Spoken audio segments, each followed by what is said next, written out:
Сәлеметсіздер 7 сынып оқушылары. Бүгін біз 34-ші параграф энергияны сақталу және айналу заңы тақырыбына арналған 5-5 жаттығудың 3 есебін қарастыратын боламыз. Есептерді жақсылап түсініп алу үшін менің видео сабағымды соңына дейін мұқият қарап шығайық, жақсы ма?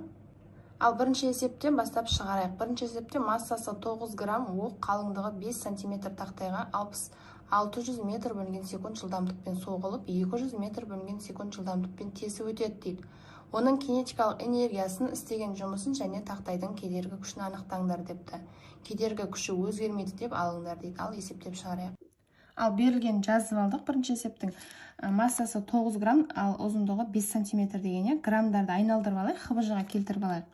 ХБЖ-ға келтіретін болсақ, граммда оның -3 дәрежесі килограмм бар, яғни 9 көбейту оның -3 дәрежесі килограмм деп жазып аламыз.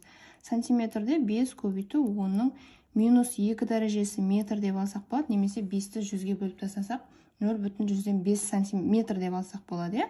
Енді мен 600-ді мен дәреже бойынша шығарайын. Дәрежемен есептеген өзімізге жеңіл болады. Метр бөлінген секунд, 2 дәрежеге 2,0.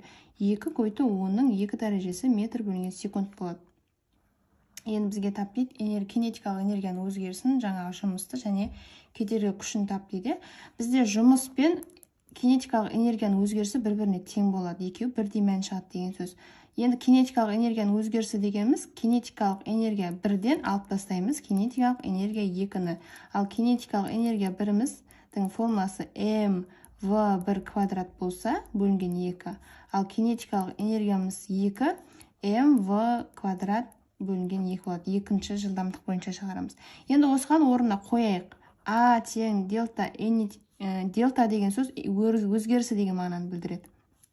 Сонда mv1 квадрат бөлінген 2 азайтылған mv2 квадрат бөлінген 2.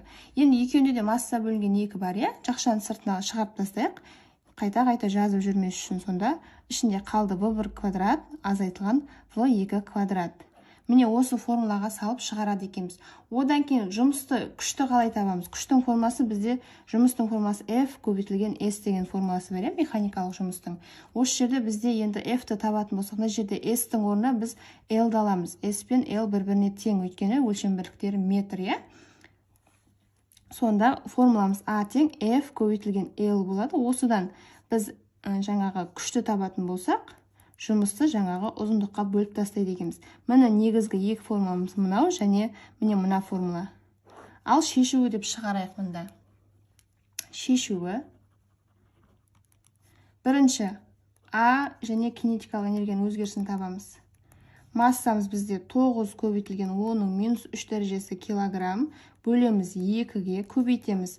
V1-дің квадрат бізде V1-дің орнына 6, көбейту оның 2 дәрежесі метр бөлінген секунд, сыртында квадраты бар. Азайтамыз 2 көбейту оның 2 дәрежесі метр бөлінген секунд, сыртында квадраты бар, Енді 9 2-ге бөлсек 4,5 шығады. 4,5 көбейту оның -3 дәрежесі килограмм шығады, Енді 6-ның квадраты 36 болады. Көбейту оның дәрежелер бір-біріне көбейтіледі, дәрежелер квадратталмайды. Сонда дәреже мен дәреже 2-ге 2-ні көбейтсек 4 дәреже болады мына жерде. Азайтамыз 2-ның квадраты 4, тағы да дәрежеміз 4 дәреже болады, Ал 36-тан 4-ті алсақ, мына жерде 4,5-ның өзін жазамыз, көбейту оның -3 дәрежесі, көбейтеміз, 36-тан 4-ті алсақ 32 шығады, 32 көбейту оның 4 дәрежесі, Сонда 32-ні 4,5-ге көбейтсек, бізде шығады екен 144 шығады. Ал 4 дәрежені есептеу үшін -3-ті, мынаның алды плюс болғандықтан плюс 4 деп аламыз.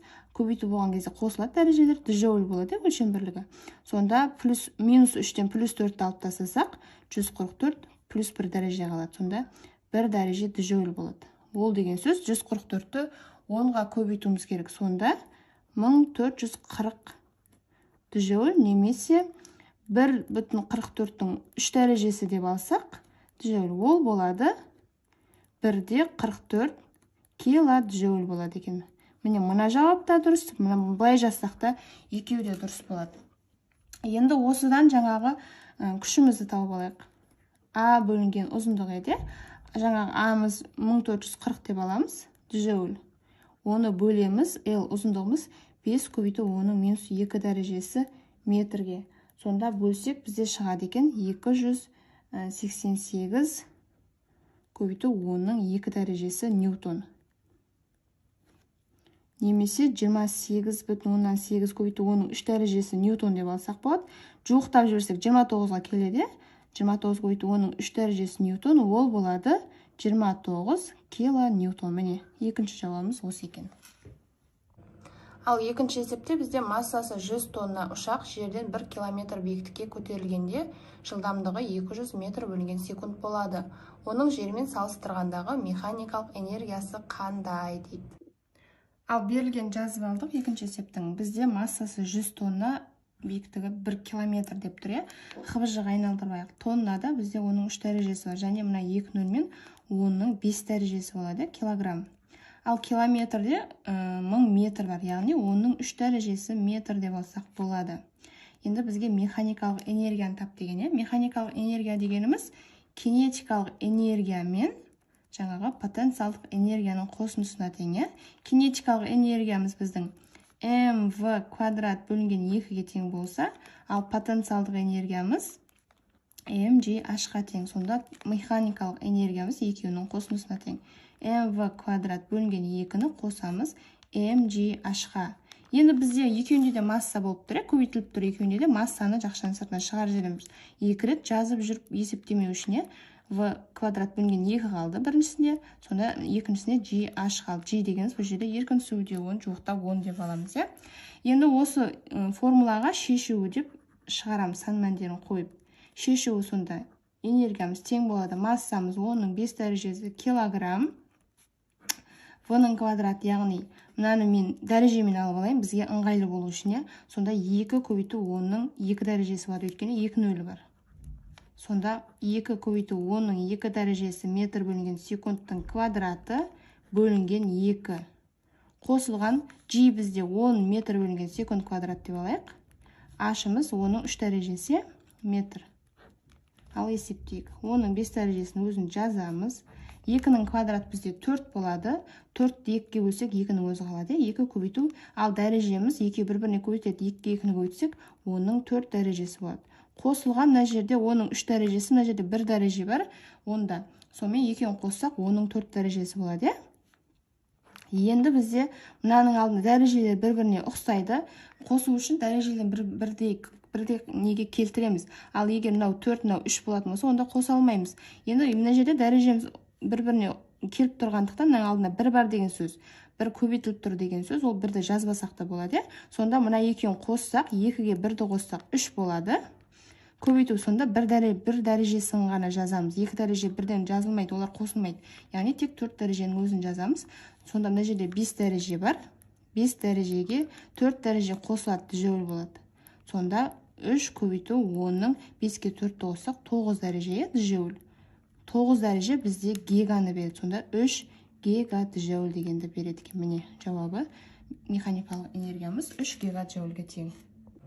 Ал үшінші есепте массасы 5 тонна жер серігін 100 км биіктікке 8 км бөлінген секунд болатын бірінші ғарыштық жылдамдықпен шығару үшін қандай жұмыс шығындалады дейді. Жер серігінің орбитадағы механикалық энергиясы неге тең дейді. Ал есептеп шығарайық. Ал үшінші есептің берілген жазып алдық. Бізде тонна, километр және километр бөлінген секундпен берілген. Қыбыжыға келтіріп алайық. Тоннада 3 дәреже бар, яғни 5000 болады. 5000-ді біз 5-тің көбейту 10-ның 3 дәрежесі килограмм деп алайық. 100 километр дейді. Километрде 1000 метр бар, яғни 100 000 метр деген сөз. 100 000-ді біз жазып алайық, 10-ның 5 дәрежесі деп алайық. Артында өткен 5 нөл бар. 8 километр бөлінген секундта дәл сондай. 8 көбейту 10-ның 3 дәрежесі метр бөлінген секунд деп алайық. Енді бізде жұмыспен энергия, механикалық энергияны тап депті. Жаңағы жұмысымыз бен механикалық энергиямыз бір-біріне тең. Механикалық энергиямыз кинетикалық энергия мен потенциалдық энергияның формасына тең дедім, қосындысына. Енді кинетикалық энергиямыз mv квадрат бөлінген 2 болса, потенциалдық энергиямыз mgh.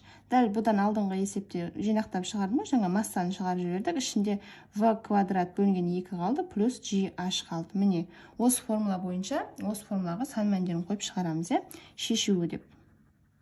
Шешуі, сонда А мен энергиямыз тең болады. Масса бізде 5 көбейту 10-ның 3 дәрежесі килограмм. Көбейтілгені В-ның орнына біз жаңағы 8 көбейту 10-ның 3 дәрежесі метр бөлінген секундты квадраттаймыз. Бөлінген 2 қосылған G-дің орнына 10 метр бөлінген секунд квадратты аламыз. H бізде 10-ның 5 дәрежесі метрге тең. Тең есептеген 5 көбейту 10-ның 3 дәрежесін жазып алайық бірінші.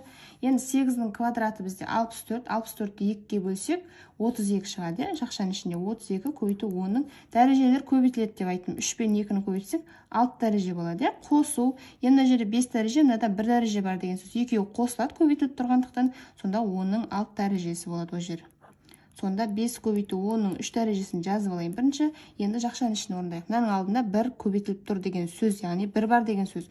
32-ге 1-ді қосам, сонда 33 болады. Екеуінен тек 1 дәрежені ғана жазам, сонда 33 көбейту 10-ның 6 дәрежесі джоуль болады. Тең, енді 5-ті 33-ге көбейтсек, бізде 165 шығады екен. 165, ал дәрежелер қосылады, сонда 3 дәрежеге қосамыз 6 дәрежені джоуль. Сонда 165 көбейтілген 10-ның 9 дәреже шығады. 9 дәрежесі джоуль. Ол деген сөз 165 гигаджоуль болады екен, міне. Жауабы сонда екеу жұмыспен энергиямыз тең, механикалық энергиямыз. Жалпы қарастырған есептеріміз осы. Есептерім түсінікті болса, лайк басып пікір жазып кетіңіздер. Түсінбеген жерлеріңіз болса сұраңыздар, міндетті түрде жауап беруге тырысамын. Оқуда сәттілік, жақсы, сау болыңыздар.